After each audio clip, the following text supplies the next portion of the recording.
So this time we want to discuss some very, very important topic of vision and creating our vision for life, ability to imagine things, and the links to that and our success and our well-being and our health.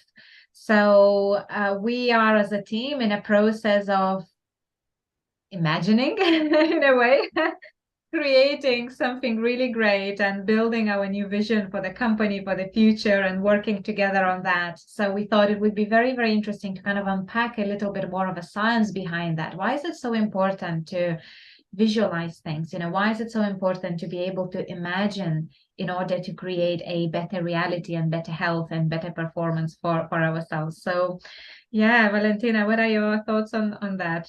Yeah, well, I mean, the power of our imagination to create new realities really just goes back so far into history to kind of the most kind of basic and early ways of healing and understanding the world. So even when we look at like shamanic healing principles, often there will be a huge element of that is imagination. So as an example, one of these practices is also, there's obviously loads, but one of these practices might be where a shaman or a healer, a holistic healer will essentially ask somebody, they can lie down, will ask somebody where they're feeling pain in their body and what's going on, and they'll ask, and what's happening here and what's happening here, and create a narrative and a story that will often involve, characters moving from one place in the body to another, defeating an enemy, something that we can all get on board with and understand in terms of our lives. But these are the kinds of practices which really engage the imagination and visual, like to help us visualize what's going on in our body. It doesn't matter, like you were saying last week in your example with the cancer treatment, it doesn't necessarily matter what that narrative is, but if we can connect with a narrative to visualize something happening, so a healing process Yeah.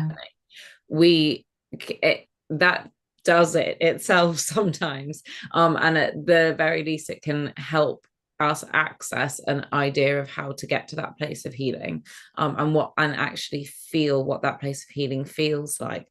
And it's so common within religious practices, which we're now seeing so much more being secularized into our kind of contemporary psychological and medical practices, where we're understanding, essentially we're utilizing the placebo effect, but we're Yeah. doing it in a way that really kind of honors those traditional practices and understanding, okay, this is what's worked, this is how these practices have tapped into what some might call the placebo effect, others might think of as spiritual healing.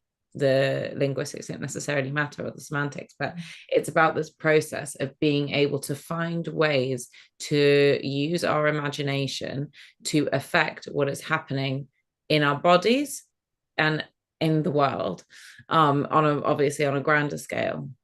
It's um yeah, very interesting for me that, as soon as I kind of asked that question about kind of vision and imagination, that you actually start talking about some of those shamanic principles and so on, because to me it was all about kind of like neuroscience of, goal setting and imagination and why it's so important. So it's so interesting to actually reflect that, what, these practices, like nowadays we live in this world where we think of ourselves these kind of rational, logical human beings. We need to set goals and, achieve them and so on. But we have this intuitive knowledge that's been used for, thousands of years, that people were having those practices. And I think even there, what made me also think when we were talking about this is psychedelic journeys, right? Because maybe not everybody is as creative and as imaginary to be able to rewrite their own life story, right? And imagine.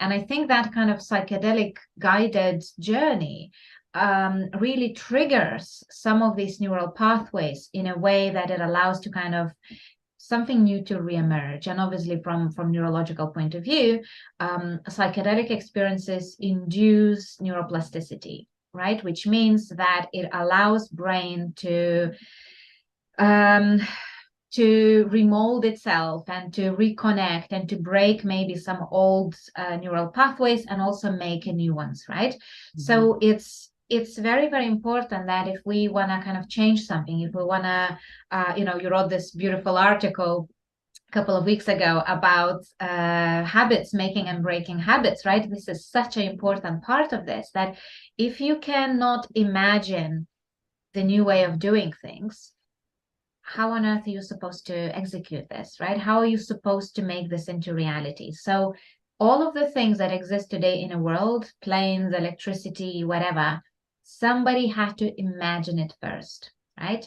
And very often I find that in a therapeutic context, when I'm working with clients who are depressed, clients who are suffering with a lot of chronic health conditions, people who are struggling to achieve their goals, you can really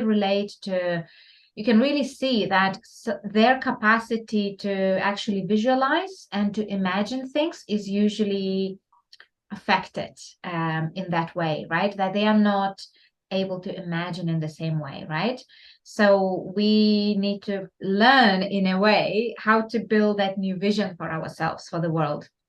And it's very interesting that a lot of coaching practices as well really happens with that. Like, tell me what is the world that you want to see. Tell me what is it that you would like to create. What is that?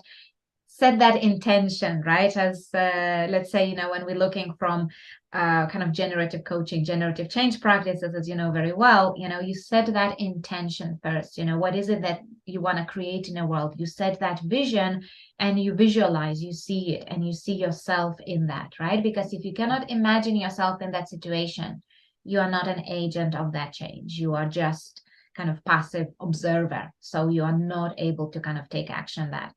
So it is very important from kind of neuroscience point of view of, the importance of that and what it takes to execute it, from kind of neurological point of view. And people who, when clients come to me and I actually ask them, what do you want? Most of the time people will tell me what they don't want, right? And from your coaching experience, you'll know that, you say, right, why you are here, right? What do you want to get out of the session? And somebody will say, I don't want to be depressed. I don't want to be stressed anymore. I don't want to be arguing with my wife anymore. I don't want to be overweight. I don't want to be, like they say, I want to stop smoking, but it's like, it's a smoking that they're focusing is, yeah.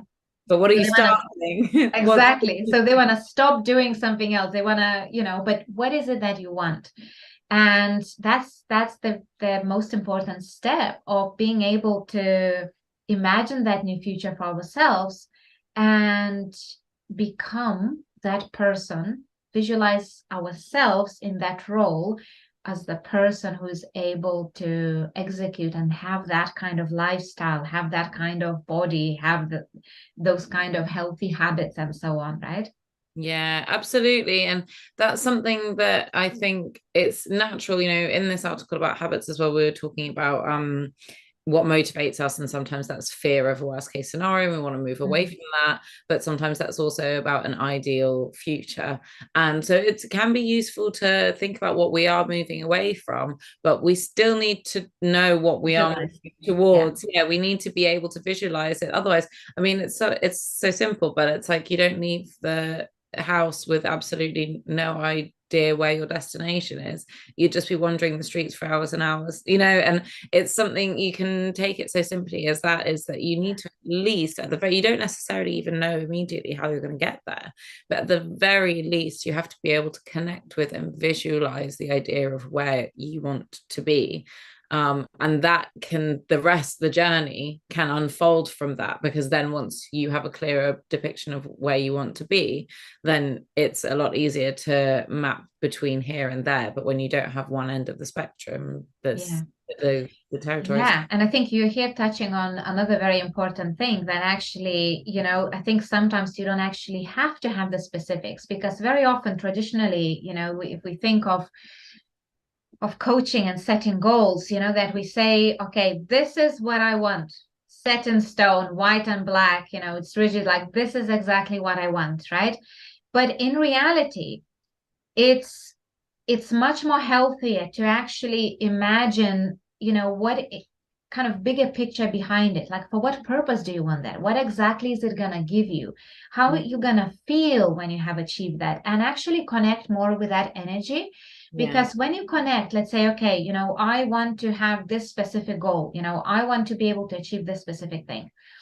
And when you get so adamant that that's the only way and that's the only thing that you need, that the way your brain works is like where your focus goes, your energy flows. So you are literally becoming blind to a lot of other things. You might be missing other opportunities, other options.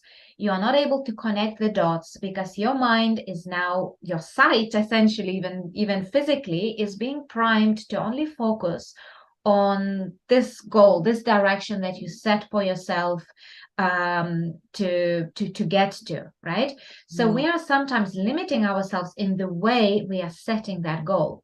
But if we allow ourselves to imagine, if we allow ourselves to imagine this kind of and embrace that full experience of what it feel like to be in that situation, what does it feel like? And one really nice exercise to do is really, let's say, you know, imagine yourself celebrating your 100th birthday, right? So you are 100 years old, and you know, I know sometimes people have a negative side of it and say, like, imagine your last day and you are dying and so on. Like, what kind of life did you live? But, you know, it's nice to also imagine the bright side of it and say, right, you lived to 100 years, you're celebrating your 100-year birthday, and all of the people who love you, all people who know you, all people who you can trust came here to celebrate you, right? So from that place, you can then reflect on what kind of life have you lived, so you can be proud on that day, right? What actions, what values, you know, what do you imagine people saying about you? You know, what are you grateful for? And kind of nearly kind of taking lessons out of that experience, right? Absolutely. Yeah. And well, I think that something really interesting that you've highlighted there is about also touches on our conception of time. So what in that exercise, it helps us understand time as much longer than the immediate. I mean, we think of the immediate as like here, now, today, but actually even the next 2, 3, 5 years is somewhat of an immediate. Actually, when we think about time, we want to think about multi-generational. What will our legacy be? What is our vision for our relationships and our future, like you say, when we're at our 100th birthday? Or what our, you know, children or grandchildren or our ancestors will have wanted their legacy to be. And to connect to a much longer time frame can be an incredible tool for stepping back and widening our perspective. Because like you say as well, about when we kind of have a really specific goal and we haven't situated that within our wider needs or motivations or what we envisage for our legacy, then we can become fixated on that and actually end up kind of losing the neuroplasticity that would enable us to think of these other possible options and engage our imagination in a way that can open up possibilities for us and help us see things more clearly. So thinking about our time frame, there's lots of meditations that you can do. There's actually a really good podcast called The Long Time Academy, that has some meditations associated with it as well that can help you do things like that, to come to the point of your own death and what that means.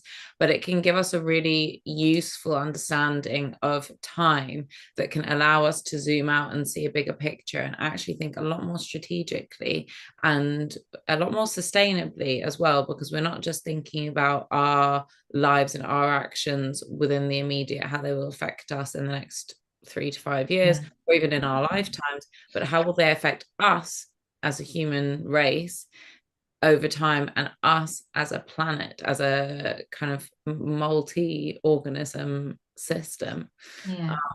And this is very important, because I think, you know, thinking in this kind of long term and kind of the ecosystemic way and connecting the dots if you think from how our brain have evolved from neuroscience point of view, this is something that drove evolution forward, right? Being able to imagine, being able to innovate, being able to explore, it's such a powerful concept. And if we think about this, if we go back to like very, very kind of primary human needs and the way we have evolved, we really, I know there's a lot of kind of models and there's a lot of kind of smaller needs, but for simplicity, I have this model that, you know, I call the C of human needs. So S is for survival and safety. E is for exploration, and A is for affiliation. So if you think about this, our primary need was safety, survival. You have to survive, right? That's the basic, most primary thing that every human, not even human, every being has, right? You just want to be alive. You want to be survive. You want to survive, and that manifests as our need for stability, for safety, for the routine, some level of sameness, right? Then you have that exploration, right? So on one hand, you want that stability, but on the other hand, you want to explore something different. You want to explore some new territories. You want to kind of, you know, you kind of always imagining what is behind that mountain. You know, what if there is more, I don't know, berries, or there are kind of, you know, better opportunities there, or a safer place for us. And then from the third perspective, from affiliation, again, for millions of years, we wouldn't have been able to survive on our own. So our needs to kind of connect with others and to be able to do it in a group is one of the most important things as well. So when we think about this exploration, that's where this power of imagination is. And if we don't have that, then it affects the other needs, because now all we have is the sameness, routine, stability, and that's depressing, really, right? If all you have is lack of growth, lack of progress, lack of movement, we physically say, I feel stuck, right? When it's actually just an emotional sensation, right? So the ability to imagine, you know, what is behind those boundaries, what is behind this kind of unknown unknowns that we are exploring, it's literally something that drives our evolution. And that is something that drives our movement and drives our action, and therefore drives our motivation. Without this, we wouldn't be able to find food. We wouldn't be able to kind of work with others to overcome those struggles and so on. So it's really deeply, deeply ingrained in our neurology, in how we have evolved. So it's very, very important that we stick to that as we move forward. Yeah, certainly. I'm just conscious of time, and I know that we kind of can't go on too long today. But I think that, yeah, that's a really nice point to leave on, and just as a prompt to reflect on where in our lives and in what ways we kind of have each of those elements. Absolutely. So we're just going to leave you with that question, you know, what is it that you want to imagine in your life right now? How does it look like? How does it feel like? How does it taste like? And kind of really imagining yourself in that situation, but then also being able to put that in a distance, right? And I don't know, 50, 40 years from now, and look at it in a distance and see what actions need to take to kind of pull you towards that, or away from, if you're imagining, let's say, worst case scenario that you're working away from. Absolutely. So that's great, and enjoy the rest of your day imagining, and we'll speak to you next week. Well, thank you. Speak to you next week.